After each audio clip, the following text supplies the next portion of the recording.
Hello everyone, इस video में हम बात करेंगे पोर्टेबल डोर मूवी जो कि अभी 2023 में रिलीज हुई है। लेकिन गाइस उससे पहले अगर आप लोग चैनल को सब्सक्राइब करना चाहें तो कर सकते हैं, और अगर अभी इरादा नहीं है लेकिन वीडियो को देखने के बाद में बदल जाए तो कर लेना। कहानी की स्टार्टिंग में हमें एक जगह दिखाते हैं जहाँ बहुत सारे डोर होते हैं और वहाँ कोई एक ओल्ड मैन को बंद कर देता है। जिसके बाद अगले सीन में हमें पॉल कारपेंटर नाम के इंसान को दिखाते हैं जो कि अपने जॉब इंटरव्यू के लिए तैयार हो रहा होता है, लेकिन उसमें काफी रुकावटें आ रही होती है, जैसे की पैंट खराब होना, शू लेसेस टूटना। इस तरह से उसे काफी प्रॉब्लम आ रही थी। तभी वो तैयार होकर निकल जाता है तो रास्ते में भी उसे काफी दिक्कतें होती हैं, और जब वो वहाँ पहुँचता है तो देखता है कि वहाँ जॉब इंटरव्यू देने वालों की बहुत लंबी लाइन है। जिसके बाद एक डॉग उसका स्कार्फ लेकर वहाँ से भाग जाता है, तो वो उस डॉग का पीछा करता है और एक सुनसान जगह पहुँच जाता है जहाँ पर जॉब इंटरव्यू के लिए बोर्ड लगा हुआ होता है और उस बिल्डिंग में रेनोवेशन चल रही होती है। जब पॉल अंदर जाता है तो अंदर एक सोफी नाम की लड़की बैठी होती है कि तभी वहाँ एक डेनिस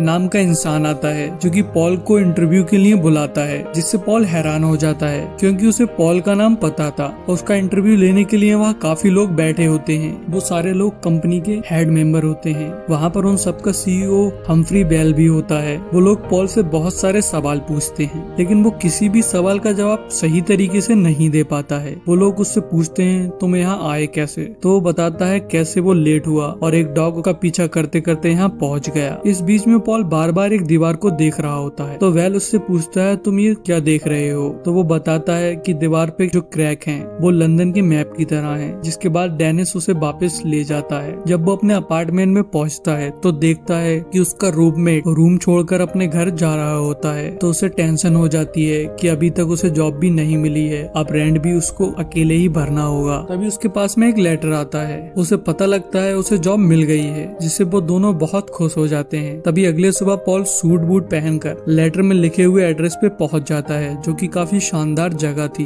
वहाँ की रिसेप्शनिस्ट रोजी डेनिस को बताती है कि वहाँ पर पॉल आ चुका है। तभी डेनिस वहाँ आकर पॉल को उसके साथ में उसका काम दिखाने के लिए ले जाने लगता है। यहाँ पॉल काफी कंफ्यूज था क्योंकि उसके समझ नहीं आ रहा था कि ये कंपनी काम क्या करती है, क्योंकि उसने इस कंपनी का कभी नाम भी नहीं सुना था। रास्ते में एक स्टेपलर पड़ा होता है जिससे डेनिस बहुत बचकर निकलता है। जब वो लोग आगे बढ़ते हैं तो पॉल और भी कंफ्यूज हो जाता है क्योंकि वहाँ सब अजीब से ही काम हो रहे होते हैं। जिसके बाद वो उस रूम में पहुँच जाता है जहाँ उसे काम करना था। वहाँ पर सोफी भी बैठी हुई होती है। उन दोनों के गले में एक आईडी कार्ड पड़ा था। डेनिस पॉल को वहाँ छोड़कर चला जाता है, लेकिन उन्हें अभी भी नहीं पता था कि उन्हें क्या करना है। पॉल कॉफी पी रहा होता है तो वो सोफी से भी कॉफी पीने के लिए पूछता है, लेकिन वो बताती है उसे कॉफी बिल्कुल भी पसंद नहीं है, उसे कॉफी से एलर्जी है। जिसके बाद पॉल को कुछ मैप दिए जाते हैं जिनमें पॉल को कुछ ढूंढना था और सोफी को उसकी मदद करने के लिए बोला जाता है। तभी काम करते टाइम पॉल सोफी से बहुत सारे सवाल पूछ रहा होता है, तो सोफी पॉल से कहती है वो चुप रहे क्योंकि सोफी का पहले से ही बहुत दिमाग खराब है। उसे उसकी काबिलियत के हिसाब से काफी छोटा काम दिया गया है। वो एक सुपर फास्ट ट्रैक ट्रेनिंग भी करके आई है इस कंपनी में आने के लिए। शायद वो उस कंपनी के बारे में और थोड़ा बहुत मैजिक के बारे में जानती थी। तभी लंच का टाइम हो जाता है तो वो दोनों वहाँ से चले जाते हैं, जहाँ पॉल सोफी से लंच के लिए पूछता है, लेकिन वो कहती है कि वो सिर्फ कॉफी पिएगी। तो पॉल कहता है कि तुमने कहा था तुम्हें कॉफी बिल्कुल पसंद नहीं है। तभी वहाँ पर जूडी आ जाती है जो कि कंपनी के हेड में से एक थी। वो सोफी को अपने साथ बाहर लेकर जाती है और पॉल भी उनके साथ में ही जाता है, और वहाँ उसे एक होल के थ्रू लेटर मिलता है जिससे उसे वहाँ बैठी हुई एक औरत के बारे में इंफॉर्मेशन मिलती है जो कि एक बुक पढ़ रही होती है। तभी जूडी उसके सामने जाकर बैठ जाती है और सोफी को उसकी बुक के एक वर्ड को बताकर जाती है। उससे कहती है कि जब वो इस वर्ड पे आए तो सोफी उसे इशारा कर दे, और ऐसा ही होता है। सोफी अचानक से उसका माइंड पढ़ने लगती है और जूडी को इशारा कर देती है। तभी जूडी वहाँ के एक इंसान को पानी में गिरा देती है, जिससे वो औरत और उस आदमी की मुलाकात हो जाती है। तभी जूडी पॉल और सोफी को बताती है कि उनकी कंपनी इसी तरह के काम करती है। जिसके बाद जूडी सोफी को अपने डिपार्टमेंट में रख लेती है क्योंकि वो सीयर थी जो कि लोगों का माइंड पढ़ सकती थी, और वो एक रेयर टैलेंट था। साथ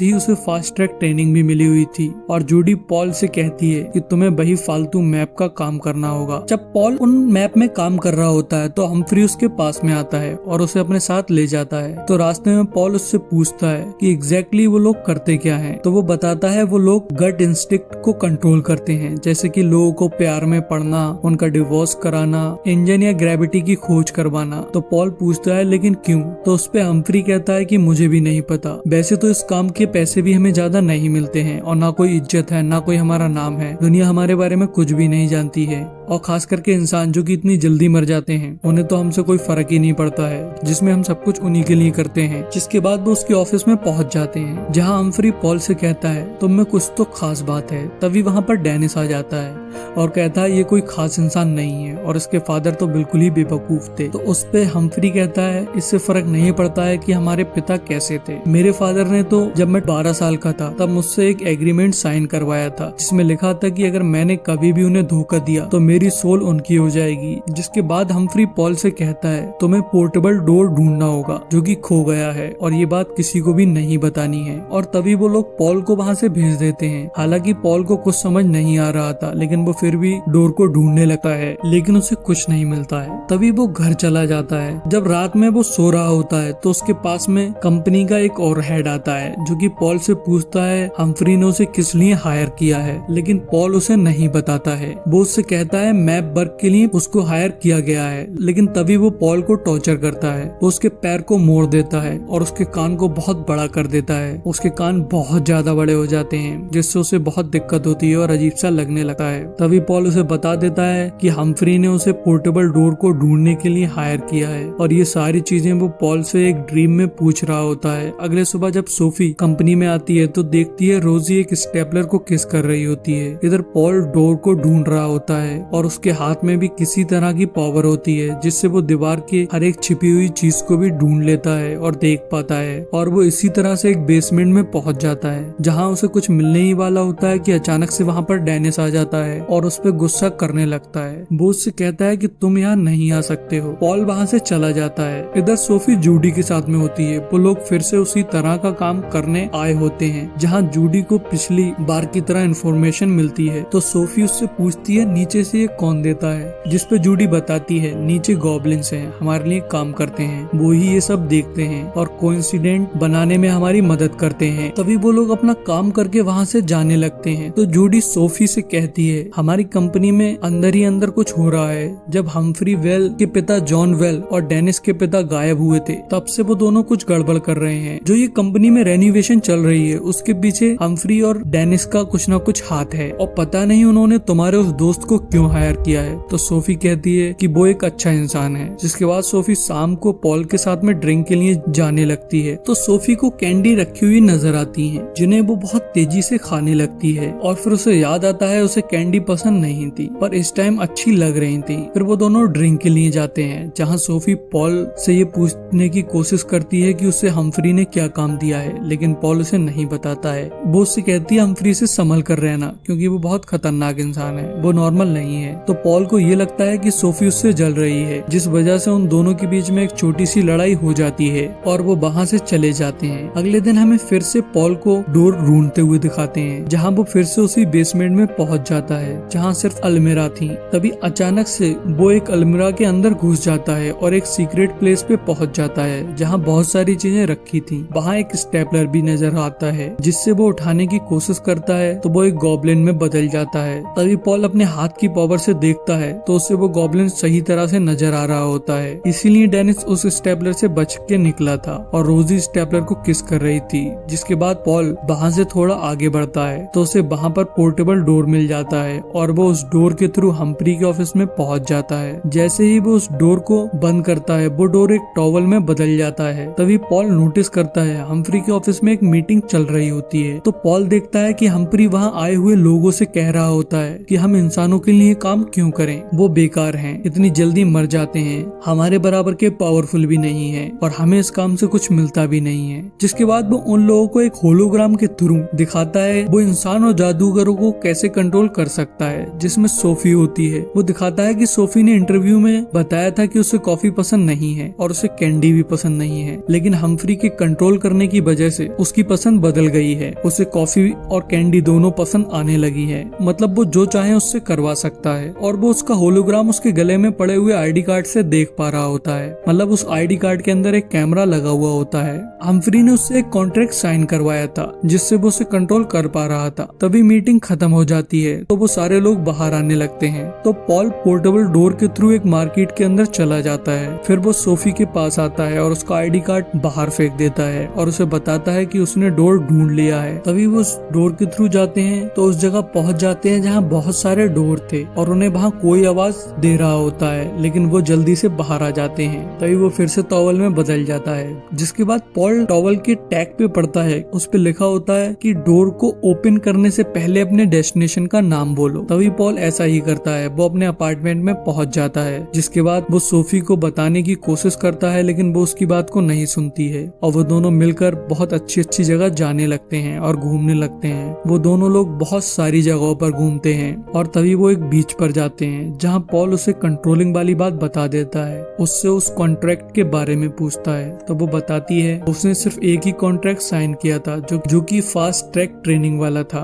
तभी वो दोनों वहाँ से वापस आते हैं तो उनके कपड़ों में और पैरों के थ्रू थोड़ी रेत वहाँ आ जाती है और उसी टाइम पर डेनिस वहाँ आ जाता है और वो उस रेत को देख के समझ जाता है कि उन दोनों को डोर मिल चुका है। तो वो उन्हें धमकाता है, तभी वहाँ से चला जाता है। तभी रात में सोफी और पॉल कंपनी के अंदर सोफी का कॉन्ट्रैक्ट ढूंढने की कोशिश करते हैं जो कि उन्हें मिल जाता है, जिससे उन्हें पता चलता है जो कॉन्ट्रैक्ट सोफी ने साइन किया था वो खास ट्रेनिंग का नहीं था, वो एक्चुअल में उसकी सोल का कॉन्ट्रैक्ट था, जैसे कि हम्फ्री के पिता ने उससे साइन करवाया था। उस पर्सन की सोल लेने के लिए उन्हें उस कॉन्ट्रैक्ट को डेड ऑफ द बैंक में जमा करना होता है और हम्फ्री ने सोफी का contract dead of the bank में जमा कर दिया था। वो ये सब कॉन्ट्रैक्ट की कॉपी में पढ़ रहे होते हैं, इसी वजह से हम्फ्री सोफी को कंट्रोल कर पा रहा था। तभी वहाँ पर बहुत सारे गॉब्लिन आ जाते हैं तो उन्हें वहाँ से भागना पड़ जाता है। तभी उन्हें वहीं पर डेनिस मिल जाता है तो वो उससे गॉब्लिन के बारे में बता ही रहे होते हैं कि उन्हें पता लगता है कि डेनिस भी एक गॉब्लिन है। तभी वहाँ पर हम्फ्री भी आ जाता है, जिसके बाद हम्फ्री और डेनिस के बीच में किसी बात की वजह से बहस होने लगती है। तो उस टाइम पे सोफी पोर्टेबल डोर को खोल देती है और वो डोर को खोलने से पहले कोई नाम नहीं लेती है, जिससे वो लोग उसी जगह पहुँच जाते हैं जहाँ बहुत सारे डोर होते हैं। और पोर्टेबल डोर के बंद होने से पहले हम्फ्री उस डोर को पकड़ लेता है और खुद बंद कर देता है। पोर्टेबल डोर का एक रूल होता है, जो उसको बंद करेगा वो ही उसको रखेगा।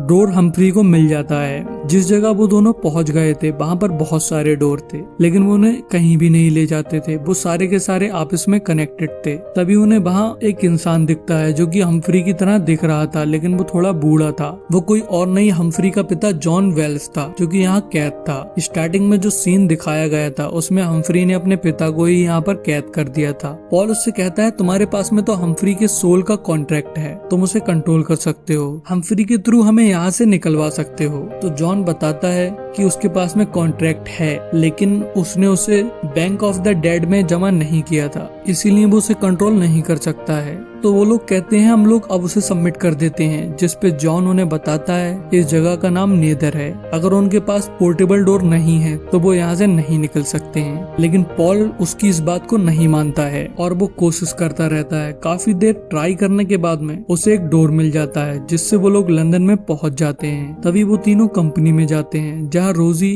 जॉन को देखकर बहुत खुश हो जाती है और उसे बताती है कि उन्हें जल्दी हम्फ्री को रोकना होगा, क्योंकि वो बहुत सारे लोगों के कॉन्ट्रैक्ट को बैंक ऑफ द डेड में जमा करने जा रहे हैं। तो जॉन सोफी और पॉल से हम्फ्री का वो कॉन्ट्रैक्ट जमा करने को कहता है। वो उनसे कहता है कि तुम उस डोर को चुराकर इस कॉन्ट्रैक्ट को बैंक ऑफ द डेड में जमा कर देना, और रोजी से कहता है कि तुम अपने हस्बैंड को लाओ। दरअसल में डेनिस रोजी का ही बेटा है, लेकिन हम्फ्री और डेनिस ने मिलकर अपने पिताओं को धोखा दिया था। हम्फ्री ने डेनिस के पिता को स्टेपलर में बदल दिया था। तभी जॉन सोफी और पॉल के साथ में हम्फ्री के पास आ जाता है और उन दोनों में फाइट होने लगती है। वो दोनों एक दूसरे पर एनर्जी ब्लास्टर शूट कर रहे होते हैं। इधर Paul bank of the dead में जाने की कोशिश करता है तो गॉब्लिन उसे पकड़ लेते हैं। तभी सोफी अपनी पावर से बाकी की कंपनी के हेड को वहाँ बुला लेती है। उसकी माइंड पढ़ने की पावर बढ़कर माइंड से बात करने वाली पावर बन जाती है, जिससे वो उन्हें बुला लेती है। रोजी भी अपने हस्बैंड आर्थर को लेकर वहाँ आ जाती है, जिसे जॉन गॉब्लिन में बदल देता है और वो सारे गॉब्लिन का लीडर था, इसलिए गॉब्लिन पॉल को छोड़ देते हैं। लेकिन तभी हम्फ्री जॉन को पकड़ लेता है और वहाँ बाकी के लोग भी आ जाते हैं। वो उसे समझाने की कोशिश करते हैं, लेकिन हम्फ्री नहीं मानता है। वो पॉल से अपना कॉन्ट्रैक्ट मांगता है। पॉल उसे वो कॉन्ट्रैक्ट नहीं दे रहा होता है, इसलिए वो सोफी को भी अपनी पावर से टॉर्चर करने लगता है। तभी सोफी अपने माइंड के थ्रू पॉल से बात करती है और उससे कहती है कि क्या पता तुम्हारे अंदर पोर्टेबल डोर क्रिएट करने की पावर हो, क्या पता नेदर के अंदर वो डोर लंदन में नहीं जाता हो, बल्कि उसे तुमने क्रिएट किया हो। तभी पॉल डोर को क्रिएट करने की कोशिश करता है और बहुत सारे डोर बन जाते हैं, जिनमें से एक डोर को वो मूव करता हुआ अपने पास लाता है और बैंक ऑफ द डेड में चला जाता है। वहाँ पहुंचकर उसे एक रिसेप्शनिस्ट मिलती है, जिसे वो कॉन्ट्रैक्ट दे देता है। तभी इधर हम्फ्री की पावर काम करना बंद कर देती है। उसकी सोल जॉन के कंट्रोल में आ जाती है, तो जॉन उसे नेदर में भेज देता है। तभी पॉल भी डोर के थ्रू वापस आ जाता है और वहाँ वो हम्फ्री के कॉन्ट्रैक्ट के बदले में सोफी के सोल का कॉन्ट्रैक्ट वापस ले आया होता है। तभी पॉल सोफी से कहता है कि अब तुम्हारे ऊपर तुम्हारा कंट्रोल है, तो क्या तुम मुझे पसंद करती हो, जिसके लिए सोफी हाँ कर देती है। और यही इस मूवी का एंड हो जाता है। सो गाइस अगर वीडियो आपको अच्छी लगी हो तो वीडियो को लाइक कर दें, और अगर आपने अभी तक सब्सक्राइब नहीं किया हो लेकिन वीडियो देखने के बाद में आपका मन बदल गया हो तो चैनल को सब्सक्राइब कर दें।